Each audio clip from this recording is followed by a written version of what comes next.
peace support operation. Excellence. Excellency, dear brothers, Dr. William Ruto, Dr. Abaka Iyame, Excellency brothers, the Chair of the African Commission, Mr. Moussa Faki, dear brother, Head of State and Head of Government, Ministers, Honorable Assistants, Assalamu alaikum. Allow me, first of all, to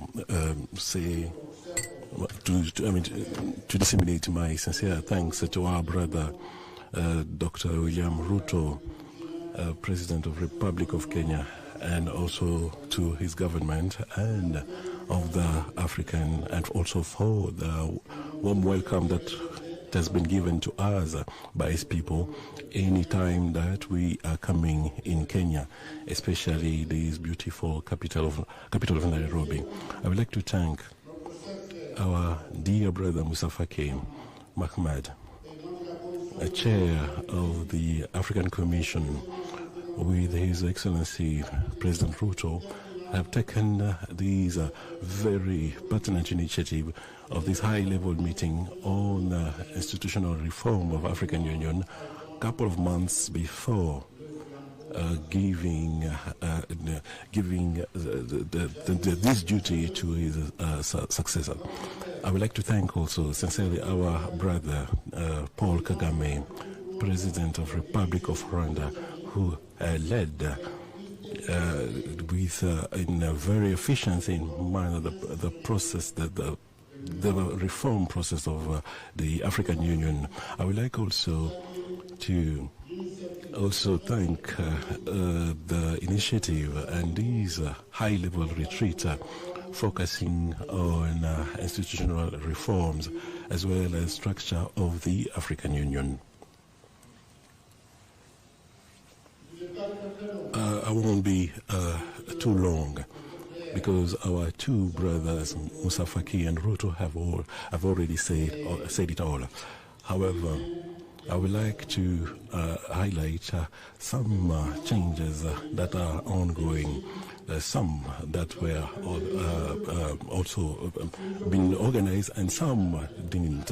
So this also pushes us to adapt ourselves to the current situation. Therefore, now that we are preparing ourselves for the 38th ordinary Pan-African meeting, this meeting gives us an opportunity to highlight and to bring out important point reform that was held in March 2018. And I would like to congratulate my brother President Ruto for his brilliant presentation about the current reforms. And if these reforms today has had a lot of progress since his launching, as he has just underlined. So it is, of course, there are a number of challenges that we need to overcome in order to improve services that we provide from our organization, especially on its efficiency, operational efficiency, and to be able to reach to a level of having sustainable financing, as well as with the support of African citizens. Mr. President Moussa Faki has sent me a document, and this document highlights the situation of our organization, as well as the different structures, and also during his tenure as the chair of the Union African. I would like you to applaud him for because of this important document that I had the opportunity to read, and I've also responded to him. So I would like to share with him the trust that I have towards also my brother President Ruto, based on these documents. And I think, as you have said, it is the right time to establish a committee that will help us to reflect, as also will suggest or brings us or give us solution in order to overcome our challenge, which is the Agenda 2063 of the African Union. On top of these challenges, we also have the current conflict that are rising in Africa, on the African continent as well as across the world. Under these context, as well as geopolitical challenges that really are shaking Africa as well as the world, as we have said before, Africa has all the potentials and that will help him to overcome his ambition for the Vision 2063, as well as establishment of CFTA and all the progress that has been highlighted based on these projects. And I believe that we'll continue. All that we are doing will allow us to resolve some issues, and especially also to give all these projects to the next generation and help them and give them a result that will enable them to move forward our continent. And allow me to also mention a number of things that are really shaking Africa. I think it's a very good lesson that has given to us. We need to move forward in order to find solution to those challenges that we are facing today. So it's up to us and our organization to make sure that our organization may be getting at the high level, at the international level. And I would like to thank Mr. Ahmed for the effort that you have done.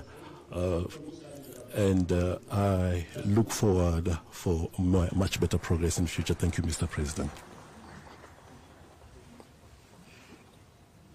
Thank you, Excellency. It is now my honor to invite His Excellency Omaro Sissoko Embalo, President of the Republic of Guinea-Bissau.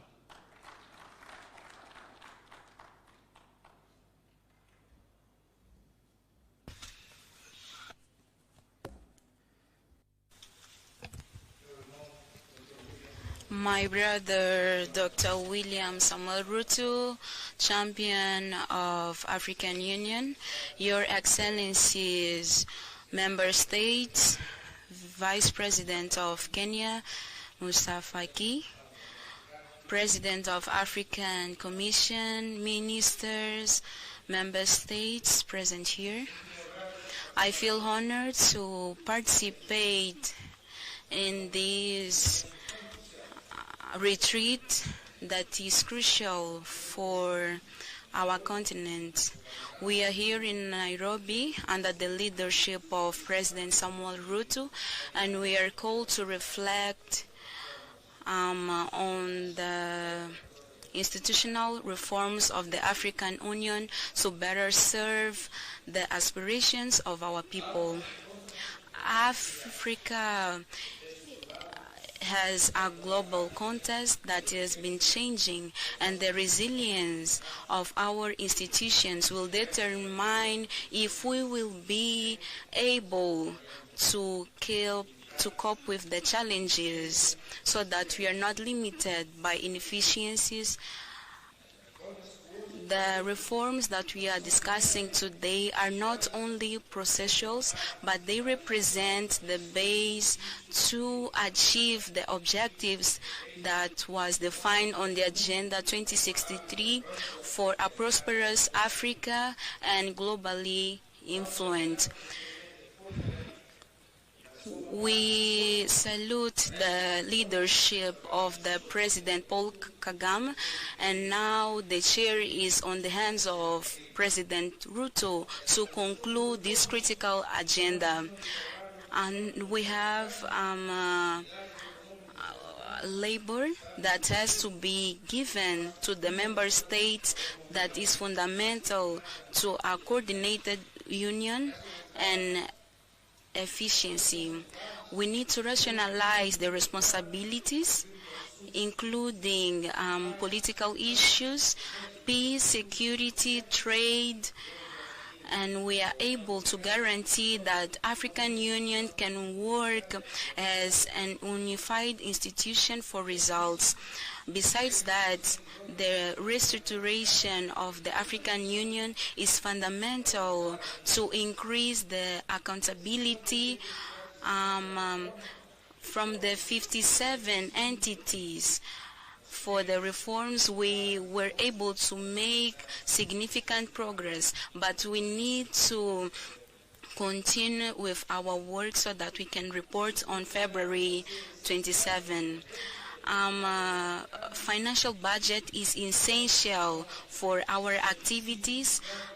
The decision number 65 of Kigali that introduced a tax of 0.5 to finance African Union activities was a critical step. However, we still have challenges in implementation, and I call all member states to honor their commitments. The revitalization of the peace within African Union, as well as the Act 27 of the United Nations. We need to cooperate for peace and security in Africa. We need to consider these wins, mobilizing internal resources, mobilizing partnerships, and also creating a committee. We have a committee that was created by the President William Ruto for accountability. This platform will bring the work together that is done within the member states for the reforms that address the needs of our population. While leaders, we need to defend these reforms and maintain them steadfast. We need to act not only representing our nations, but also protecting the collective destiny of Africa. Yours Excellencies, today we are in this retreat for our purpose, that a reformed African Union, it is essential for our common objective. We have many challenges, but the opportunities are bigger. So may this retreat bring out our commitment in building a committed African Union, and that is equipped to drive our continent to an era of peace and global influence. Asante sana. Muito obrigado.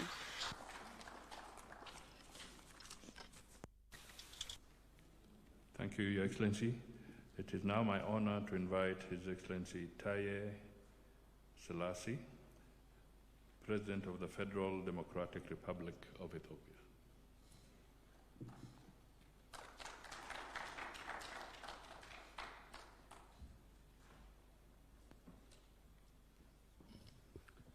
Thank you very much. All leaders are not tall.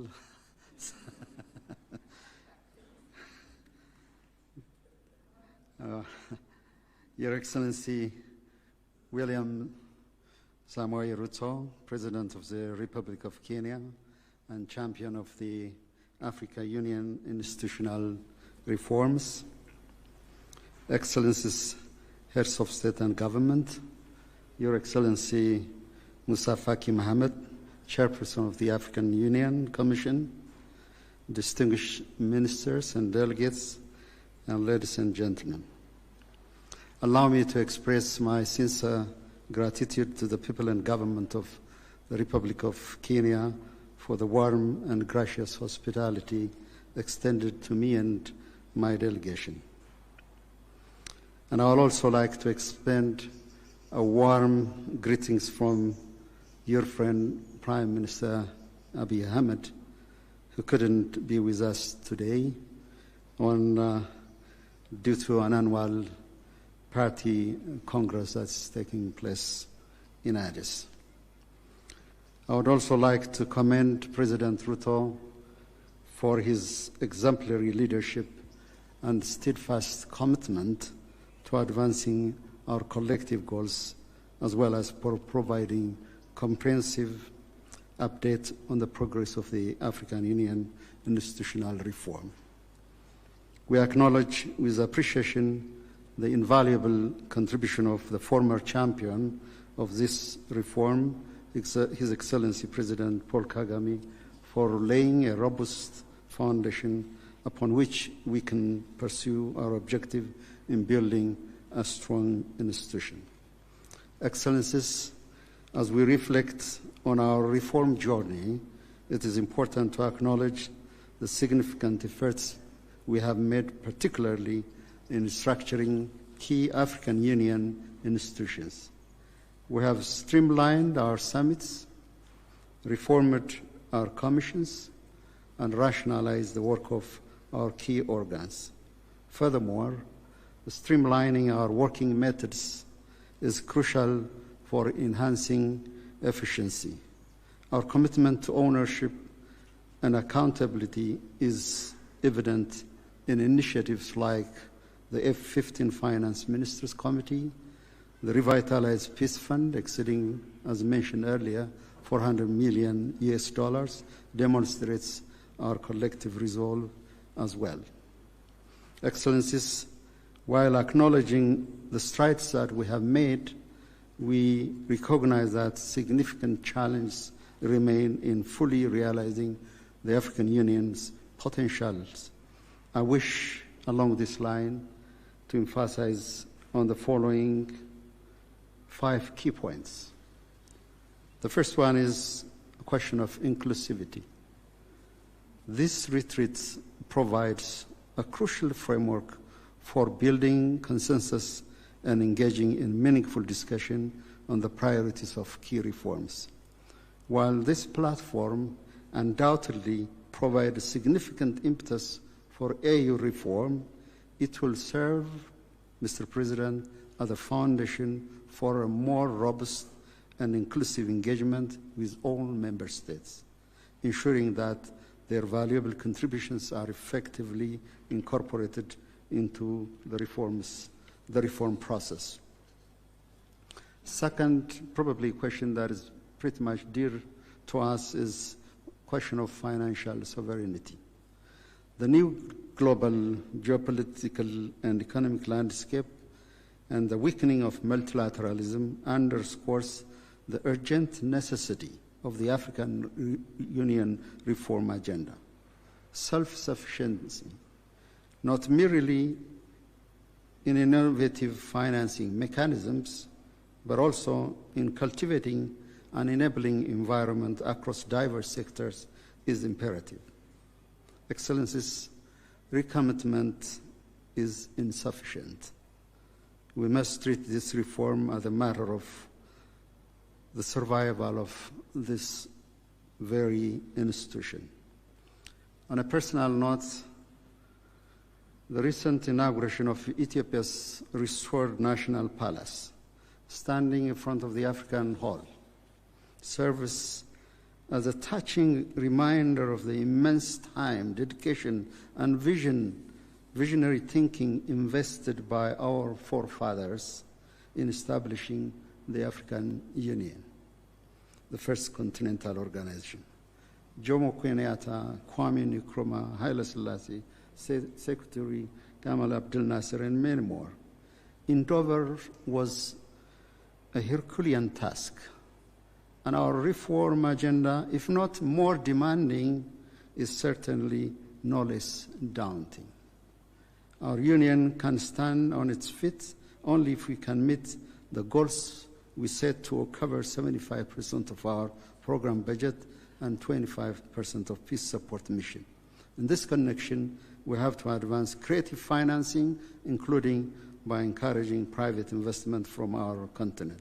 Equally important to make sure we pursue a comprehensive study on the division of labor among the AU regional economic communities and member states must remain a priority. Fourthly, fostering a culture of strong dialogue. Regular and in-depth discussion, as we are doing today, such as the one we are partaking, are vital. This approach will also facilitate the effective support of my brother, President Ruto, in championing the Africa Union reform agenda. Moreover, we need to further foster a strong political will for the successful implementation of this reform agenda. Fifth, enhancing the coherence and synergy of AU initiative on the global stage. While we have successfully articulated our collective interest on the global stage, challenges remain in ensuring that our various initiatives are effectively coordinated and mutually reinforcing. We must strive for greater coherence and synergy to maximize our impact on global issues.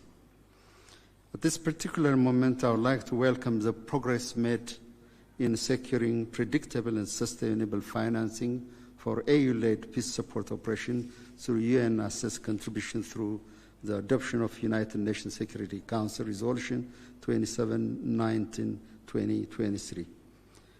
One of the critical shortcomings in considering this partnership is the fact that the AU doesn't have a dedicated peace support operation directorate, as we have at the United Nations.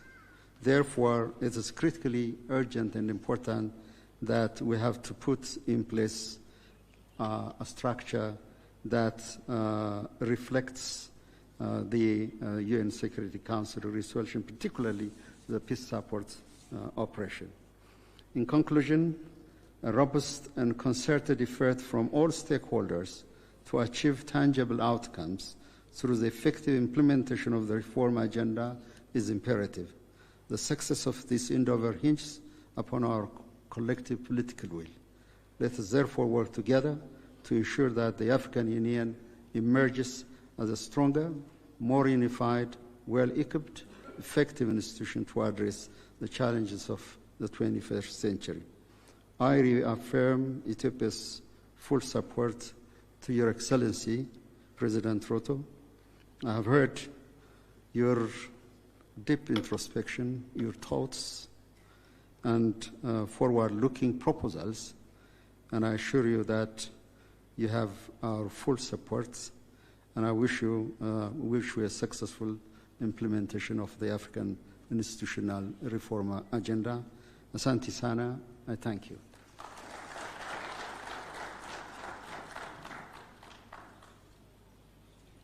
Thank you, Your Excellency. Now, ladies and gentlemen, let me invite His Excellency John Mahama, President of the Republic of Ghana.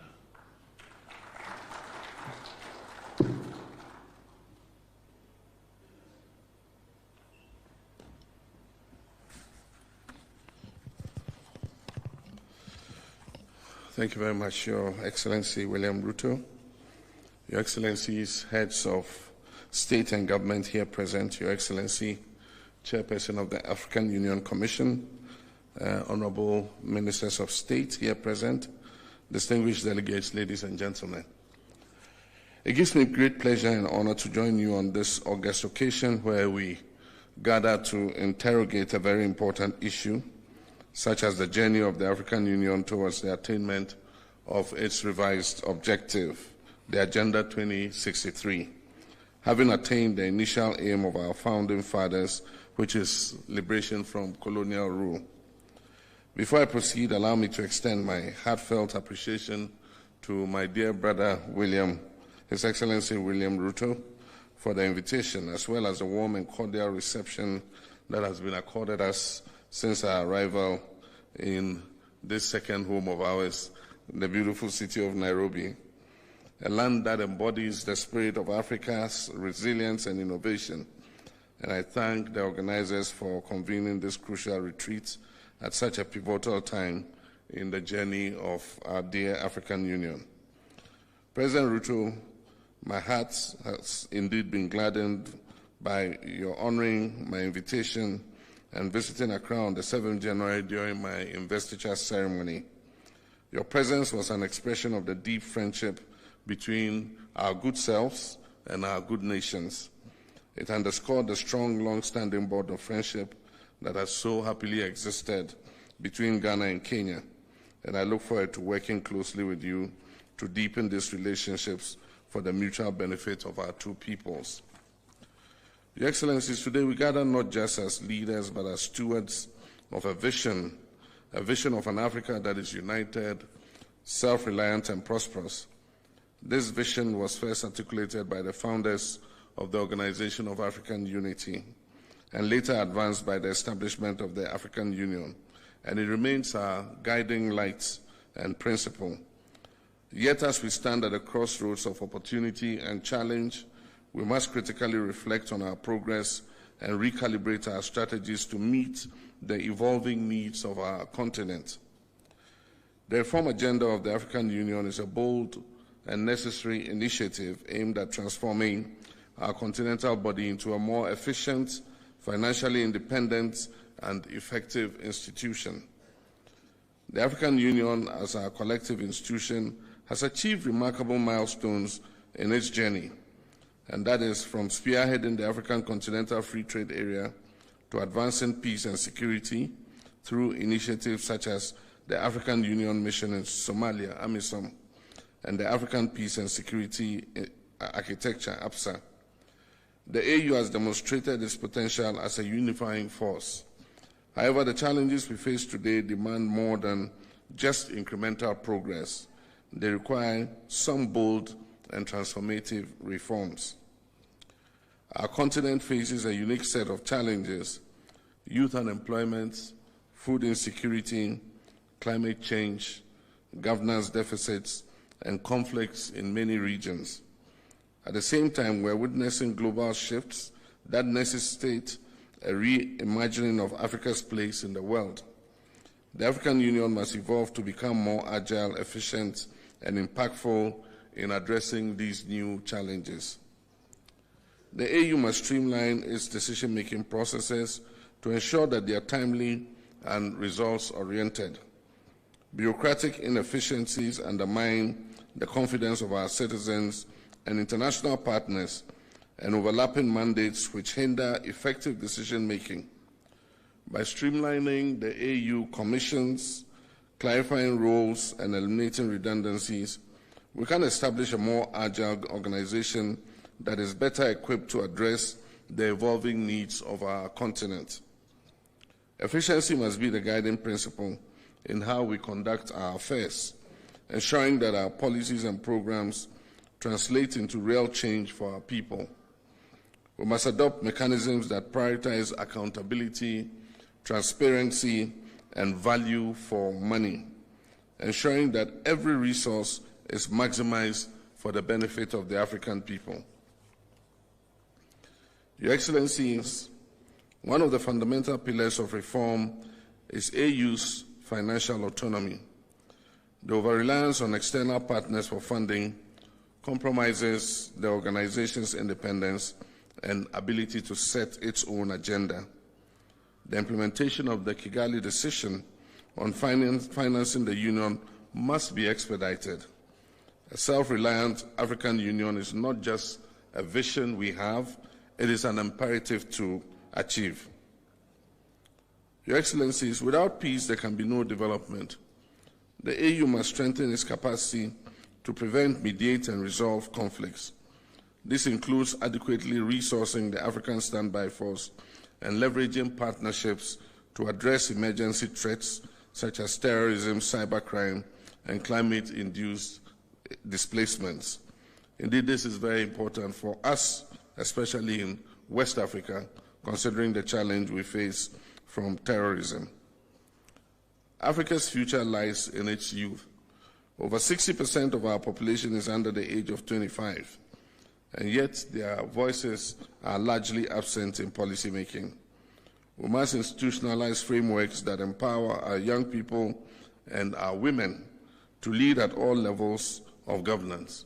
And I'm happy to report that in the last election, for the first time in Ghana's history, we elected a woman as our vice president. The energy of our youth, creativity, and vision are the drivers of the Africa that we all seek to build. The African Continental Free Trade Area has set the foundation for a single African market, but much work remains to be done. We must address the barriers to trade, we must harmonize regulatory framework and invest in infrastructure to unlock the potential of intra-African trade. Additionally, the AU must champion technological innovation and digital transformation as catalysts for economic growth and inclusion. And in this, we wish that the African payment system that allows us to pay seamlessly for goods traded between our countries is expedited so that we can have a system of exchange. Ladies and gentlemen, none of these reforms will succeed without committed leadership at every level of the African Union. We as heads of states and governments have a duty to lead by example, to prioritize the collective good of our people over our parochial interests, and to act decisively in the interest of our continent. But leadership does not end with us. The Union must foster partnerships with civil society, the private sector, and the African diaspora, whose contributions are vital in shaping and implementing reforms. This is a shared responsibility, and together we can achieve the African Union we all envision. To achieve a conflict-free Africa, we must strengthen the Africa Standby Force and enhance our collaboration with regional economic communities. A well-coordinated and responsive security mechanism will allow us to address conflicts swiftly without over-reliance on external actors. Additionally, good governance, respect for human rights, and the consolidation of democracy must remain at the heart of our efforts to maintain stability and peace across our dear continent. The winds of change are blowing across the African continent, and the world is watching. Let us rise to the occasion not just as participants in history, but as architects of a brighter future. Together we can and will shape a stronger, more resilient, and more united Africa. This retreat presents an opportunity for candid dialogue and bold action. Let us approach our discussions with open minds and a shared commitment to progress. The reforms we champion here are not merely procedural. They are about the future of our people, the realization of Agenda 2063, and Africa's rightful place on the global stage. Let us leave here united in our resolve to build an African Union that truly reflects the aspiration of the African people, a union that is capable of meeting the challenges of today and the opportunities of tomorrow. In closing, I wish to reiterate Ghana's strong commitment to strengthening ties with Kenya and all other African nations in the spirit of Pan-Africanism and mutual progress. The long-standing board of cooperation between Ghana and Kenya continues to flourish, and I'm confident that our collaboration will yield even greater benefits for our two peoples. Together we can build an Africa that is resilient, prosperous, and united in its pursuit of sustainable development and lasting peace. Your Excellencies, ladies and gentlemen, I thank you all for your attention, and I look forward to a fruitful deliberation. Asante sana.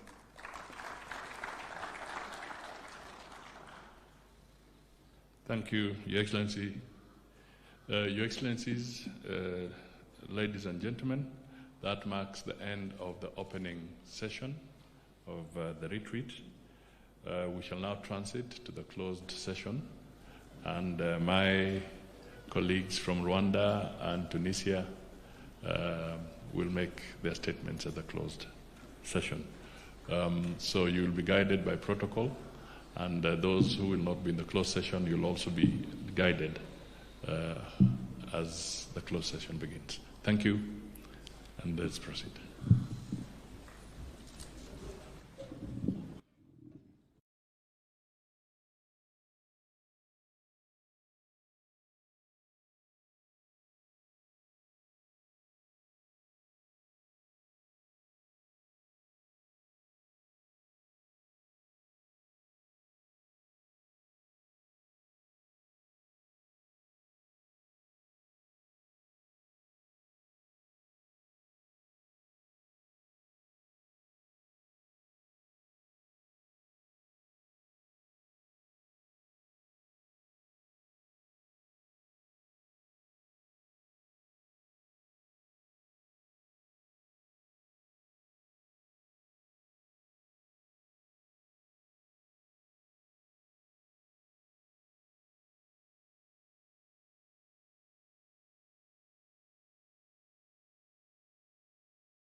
There is a real tangible feeling of excited expectation around the Etihad Stadium this evening. Pep Guardiola includes 2 debutants in his starting lineup. Abdulkadir Kuzanov comes into the defence, while Egyptian international Omar Marmoush comes into the attacking midfield just behind Erling Haaland.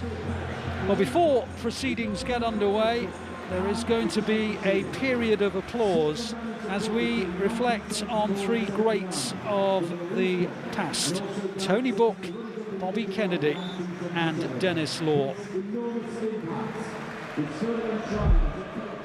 And Noni Madueke has given Chelsea the lead.